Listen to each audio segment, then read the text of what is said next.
Hey guys, स्वागत है आपका स्टार्ट कोडिंग चैनल में गाइस। और मैं आ गया हूँ एक नए ट्यूटोरियल के साथ। गाइस, ये जो स्क्रीन पे आपको नजर आ रहा है ना, ये है हमारा लास्ट ट्यूटोरियल जो कि लास्ट वीडियो में आपको देखने को मिला था, जिसमें मैंने डेटा टाइप्स के बारे में बताया था पाइथन के।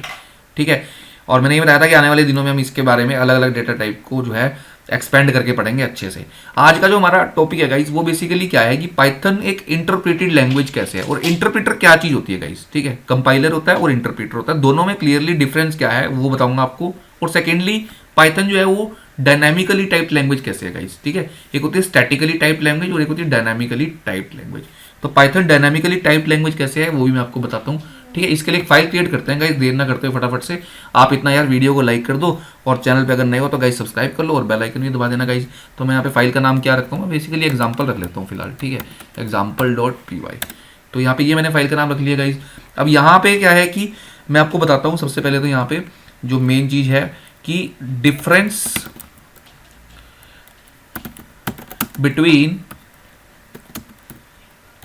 statically typed language and dynamically typed language। Alt Z press करता हूं मैं VS कोड में। अगर मैं Alt Z प्रेस करूंगा तो ये कोड मेरा रैप हो जाएगा गाइस नीचे। ठीक है, Alt Z जब आप प्रेस करते हो तो कोड रैप हो जाता है। VS कोड की फंक्शनैलिटी है ये। अब सेकेंडली यहाँ पे difference between statically type language and dynamically type language. Statically type language क्या होती है? स्टैटिकली टाइप लैंग्वेज वो होती है जिसमें कि जैसे कि मैं एग्जांपल दूं यहाँ पे, example of statically typed language, जिसमें आपको वेरिएबल को पहले डिक्लेयर करना पड़ता है, वेरिएबल का टाइप डिक्लेयर करना पड़ता है, बेसिकली डाटा टाइप। ठीक है, example of statically typed language जो है हमारे स्टैटिकली टाइप्ड लैंग्वेज। जैसे कि मैं बात करूं सी, फिर C++, ठीक है गाइस, जावा। तो गाइस ये जो लैंग्वेजेस है ये हमारी यहाँ पे स्टैटिकली टाइप लैंग्वेजेस है। ठीक है, और इसके बाद अब ये स्टैटिकली टाइप लैंग्वेजेस कैसे हैं? अब सी में क्या होता है, मैं आपको पहले सी के बारे में समझाता हूँ थोड़ा सा। ठीक है, आपको पता ही होगा, वहाँ पे बेसिकली हमारे को क्या करना पड़ता है, इंट। इस तरीके से जब मैं लिखता हूँ एक वेरिएबल, मुझे इंटीजर वेरिएबल बनाना है और वेरिएबल का नाम एक्स है। ठीक है ना, तो मेरे को कंपाइलर को गाइस पहले बताना पड़ता है, ये सिंटैक्स सी का है। ठीक है, पाइथन का नहीं है। मैं यहाँ पे जस्ट आपको लिख के बता रहा हूँ कि कंपाइलर को मुझे पहले बताना पड़ेगा सी लैंग्वेज के अंदर कि मैं एक जो एक्स जो मैं बनाऊंगा, एक्स में जो वैल्यू स्टोर कराऊंगा बेसिकली, ठीक है, उसके लिए जो डेटा टाइप यूज करूंगा वो होगा इंटीजर। तो ये मुझे बताना पड़ेगा गाइस। ठीक है ना, तो वहां पे इंटीजर डेटा टाइप ही मुझे स्टोर कराना पड़ेगा।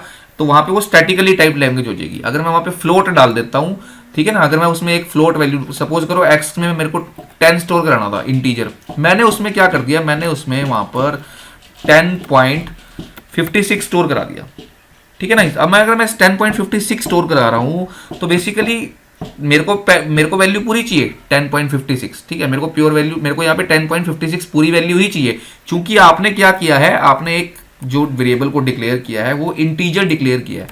अब जब आपने उसको इंटीजर डिक्लेयर करा ना गाइज, तो जिस टाइम पे जब मैं इसको प्रिंट कराऊंगा ना गाइज, सी के अंदर, सी लैंग्वेज में या C++ में या फिर जावा में, अगर मैं इसको बोलता हूँ यूज करने के लिए और प्रिंट करवाता हूँ या कहीं पे रिटर्न करवाता हूँ, तो वहां पे गाइज मुझे क्या मिलेगा, मुझे सिर्फ और सिर्फ जो वैल्यू मिलेगी वो मिलेगी ओनली 10 मिलेगी गाइज वहां पे वैल्यू।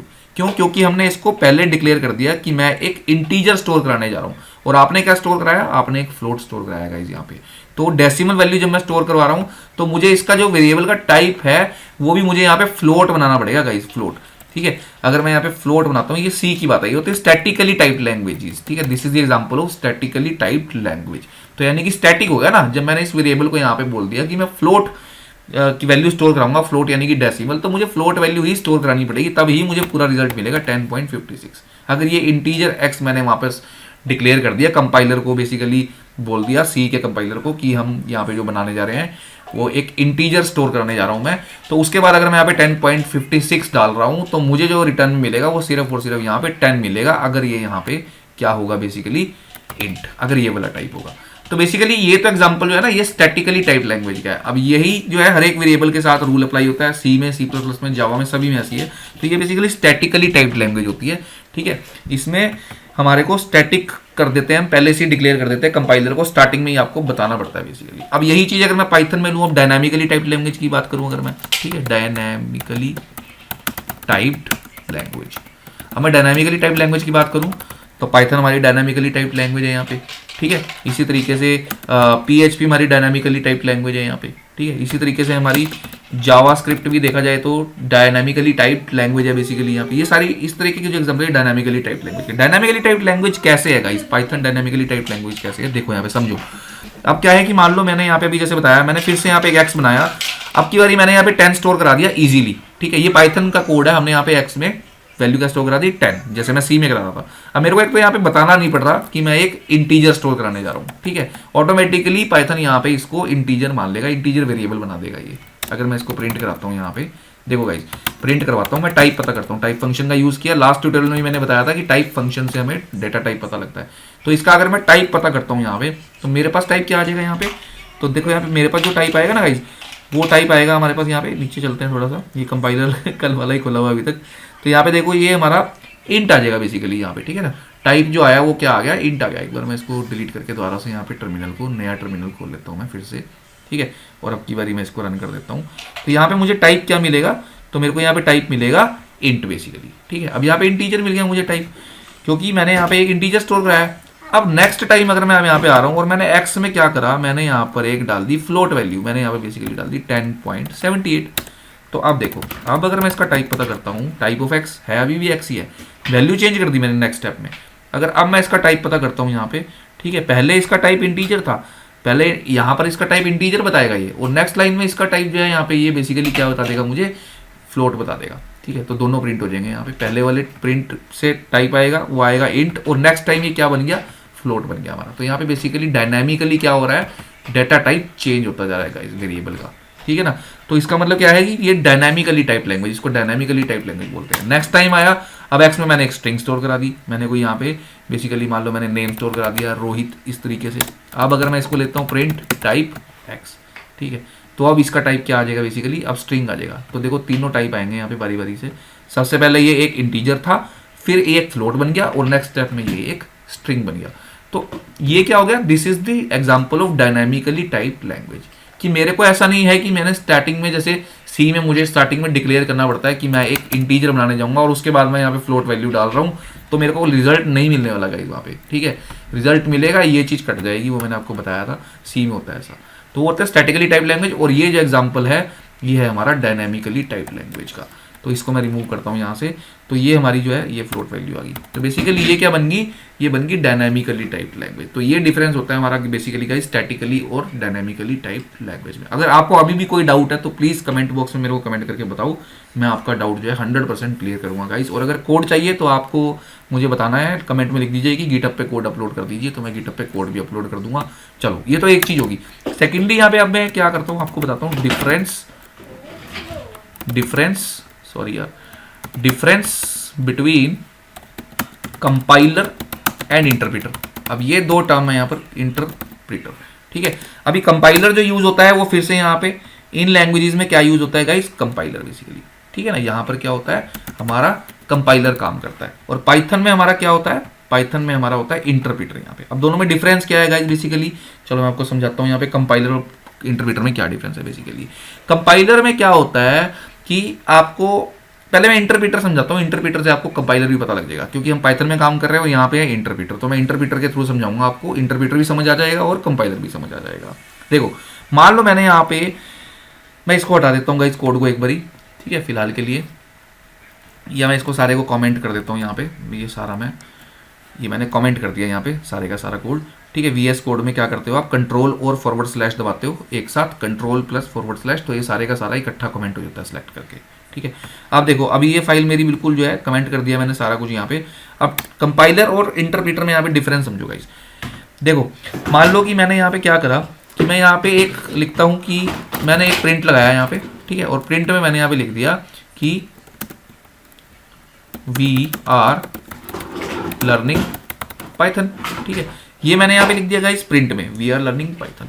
अब ऐसे ही मैं एक और नेक्स्ट लाइन में आया और यहाँ पे भी मैंने एक प्रिंट लगाया, और यहाँ पर भी मैंने प्रिंट में लिख दिया कि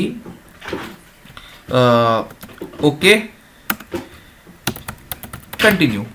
ये एक और प्रिंट स्टेटमेंट लगा दी मैंने, ठीक है। अब ये दोनों प्रिंट स्टेटमेंट लगा दी मैंने यहाँ पे, तो दो प्रिंट स्टेटमेंट चलेंगी, पहले एक कोड प्रिंट होएगा, फिर यहाँ पे दूसरा कोड प्रिंट होएगा। पहले प्रिंट करके दिखाता हूँ आपको। तो ये इस तरीके से दोनों लाइनें प्रिंट होगी यहाँ पे, ठीक है। अभी देखो यहाँ पे, अब क्या है कि अब मैं नेक्स्ट लाइन में आता हूँ, और नेक्स्ट लाइन में आने के बाद यहाँ पर मैं कुछ मतलब जान के मैं एक मिस्टेक कर देता हूँ यहाँ पे, ये मैंने मिस्टेक कर दी, एरर आ गया ना बेसिकली फाइल में। अब मैं यहाँ पे कुछ भी लिखूंगा तो ये प्रिंट तो होगा नहीं, क्योंकि प्रिंट फंक्शन पूरा लिखा नहीं है। तो यहाँ पे ये क्या होगा, प्रिंट इज नॉट डिफाइंड, क्योंकि प्रिंट नाम से कुछ नहीं होता, प्रिंट फंक्शन होता है पाइथन में, प्रिंट कुछ नहीं होता। तो ये एक एरर है एक बेसिकली, ठीक है। अब जब ये एरर है तो क्या होगा यहाँ पे देखो, अब जब ये एरर है तो अगर मैं इसको रन करता हूँ ना यहाँ पे गाइस, देखो मैंने रन किया, यहाँ पे एक एरर आया कि प्रिंट इज नॉट डिफाइंड, लेकिन ध्यान से देखो यहाँ पे ऊपर 2 लाइनें प्रिंट भी होगी, वी आर लर्निंग पाइथन, और देन ओके कंटिन्यू, और देन जब ये तीसरी लाइन में पहुंचा है तब इसने एरर दिया यहाँ पे।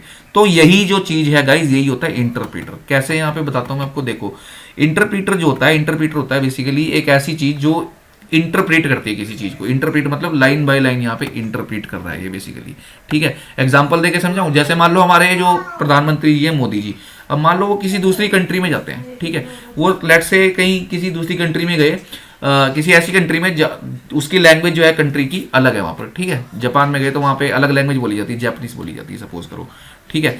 तो वो लोग तो जापानीज समझते हैं ना, वो लोग क्या करते हैं, जापानीज समझते हैं, वो हिंदी नहीं समझते। अब वहां पर कौन होगा गाइज, वहां पे एक पर्सन खड़ा होगा मोदी जी के साथ में, कि जब मोदी जी स्पीच देंगे ना तो उसकी एक एक लाइन को वो साथ साथ वहां पे बोलता रहेगा। वो लाइन जब वो बोलता रहेगा एक एक लाइन को, तो वो लाइन जो है जापानीज को समझ आती रहेगी साथ साथ ही, है ना। तो यानी कि वहां पे क्या हो रहा है, लाइन बाय लाइन जो है वो एक एक लाइन को इंटरप्रीट करते जा रहे हैं मोदी जी की, और वो वाली लाइन जो है वो उनको समझ में आती जा रही है। यहाँ पर भी यही हो रहा है। यहाँ पे क्या हो रहा है, इंटरप्रीटर क्या करता है, पहले इस लाइन को रीड करता है, ठीक है, ये लाइन ओके है, तो इसको आगे वो क्या कर देता है, इंटरप्रीट कर देता है आगे, बेसिकली मशीन कोड में, बाइट कोड में कन्वर्ट कर देता है आगे, ठीक है। इसी तरीके से बाइट कोड में भी और मशीन कोड, इसके बारे में भी बात करेंगे हम, ठीक है। नेक्स्ट लेक्चर में इसके बारे में बात कर लेते हैं, बाइट कोड और मशीन कोड में क्या डिफरेंस है यहाँ पे बेसिकली, ठीक है। तो इसी तरीके से नेक्स्ट लाइन, अब एक लाइन इंटरप्रीट कर दी उसने, ये बिल्कुल ठीक थी, ये प्रिंट होगी। इंटरप्रीटर क्योंकि लाइन बाय लाइन इंटरप्रीट करता है, तो अब दूसरी लाइन का नंबर आ गया, तो इसका भी उसने इसको भी बाइट कोड में कन्वर्ट किया, मतलब बेसिकली इसकी भी आउटपुट आ गई, ठीक है। उसके बाद ऐसी गाइज यहाँ पे जो थर्ड लाइन लिखी है ना, अब ये थर्ड लाइन जो है यहाँ पे एरर है, थर्ड लाइन में देखो ये एरर दिखा रहा है बेसिकली, ठीक है। अब ये जो हमारा एरर है यहाँ पे, अब क्या होगा कि यहाँ पे 2 लाइनें तो ये प्रिंट कर देगा, लेकिन जैसे ही तीसरी लाइन में पहुंचेगा, तीसरी लाइन ये इंटरप्रिट कर नहीं पाएगा, ठीक है ना।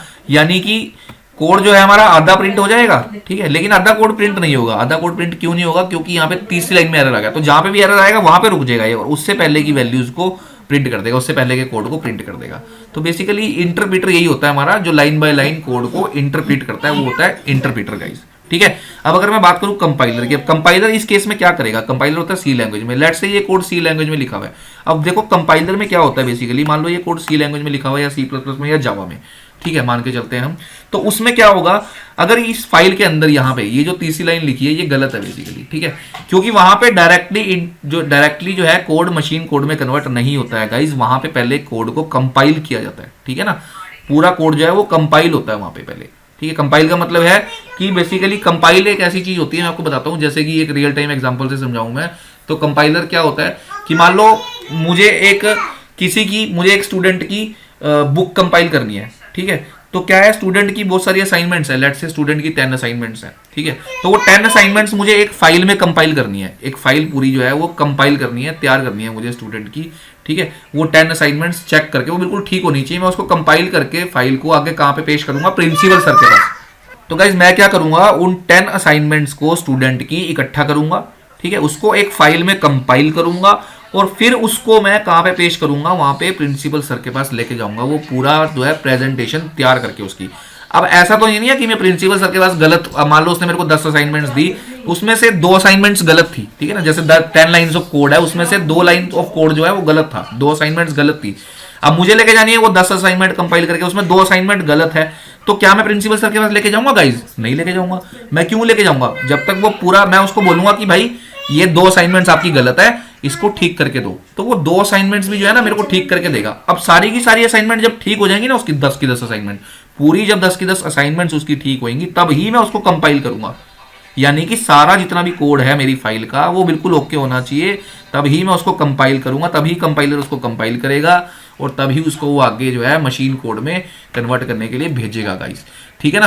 तो मतलब क्या है कि कंपाइलर क्या करता है, अगर बीच में कोई एक भी जगह पे कहीं पे उसको एरर नजर आ गया ना, तो वो पूरा का पूरा कोड ही रन नहीं होता, ठीक है। इंटरप्रीटर में क्या हो रहा है, इंटरप्रीटर लाइन बाय लाइन, पहले एक लाइन ये वाली इंटरप्रीट कर देगा, सॉरी एक लाइन पहले इसको इंटरप्रीट करके मशीन कोड में कन्वर्ट कर देगा और ये प्रिंट होगी। फिर इसके बाद इसका बाइट कोड बनाएगा, बेसिकली मशीन कोड नहीं बाइट कोड, पहले बाइट कोड बनता है, इसके बारे में नेक्स्ट लेक्चर में बात करेंगे बाइट कोड और मशीन कोड के बारे में।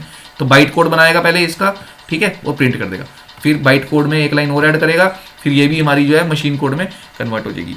तो बेसिकली मतलब क्या है कि लाइन बाय लाइन एक एक लाइन चेक करता जा रहा है और प्रिंट करता जा रहा है। तो पहली लाइन प्रिंट हुई, फिर दूसरी लाइन प्रिंट हुई, अब 2 लाइनें तो प्रिंट होगी, ठीक है, लेकिन तीसरी लाइन में एरर आ गया यहाँ पे। लेकिन कंपाइलर के केस में ऐसा नहीं है गाइस, कंपाइलर के केस में आपका जो है पूरे का पूरा कोड जो है वो सही होना चाहिए। सी में अगर एक भी एरर आ गया तो वो उसको कंपाइल ही नहीं करेगा, ठीक है, वो एरर दे देगा। तो वहां पे पहले हमें कंपाइल करना पड़ेगा, जब अगर सारा कोड सही होएगा फाइल का तब ही वो कंपाइल होएगा और फिर उसके बाद प्रिंट हो जाएगा गाइस। तो ये डिफरेंस होता है हमारा बेसिकली कंपाइलर में और इंटरप्रीटर में गाइस। उम्मीद कर रहा हूँ कि आपको ये प्रॉपरली गाइस समझ में आया होगा। और अगर फिर भी कोई डाउट है ना गाइस, कमेंट कर दीजिए बेझिझक और मुझे बता दीजिए कि ये प्रॉब्लम आ रही है। मैं आपको जो है और अच्छे तरीके से क्लैरिटी से समझाऊंगा एग्जाम्पल देके गाइस। और अगर वीडियो पसंद आया हो आज की वीडियो को लाइक जरूर कर देना भाई, और चैनल को भी सब्सक्राइब कर लेना। और गाइस साथ ही साथ मेरा व्लॉगिंग चैनल भी है, उसको भी सब्सक्राइब कीजिए। व्लॉगिंग चैनल का नाम है कविश लकीशा व्लॉग्स, डिस्क्रिप्शन में आपको लिंक मिल रहा होगा, इंस्टाग्राम हैंडल्स आपको मिल जाएंगे वहाँ पे गाइज। तो मिल रहा हूँ आपसे एक और नेक्स्ट वीडियो में, तब तक के लिए गुड बाय गाइज।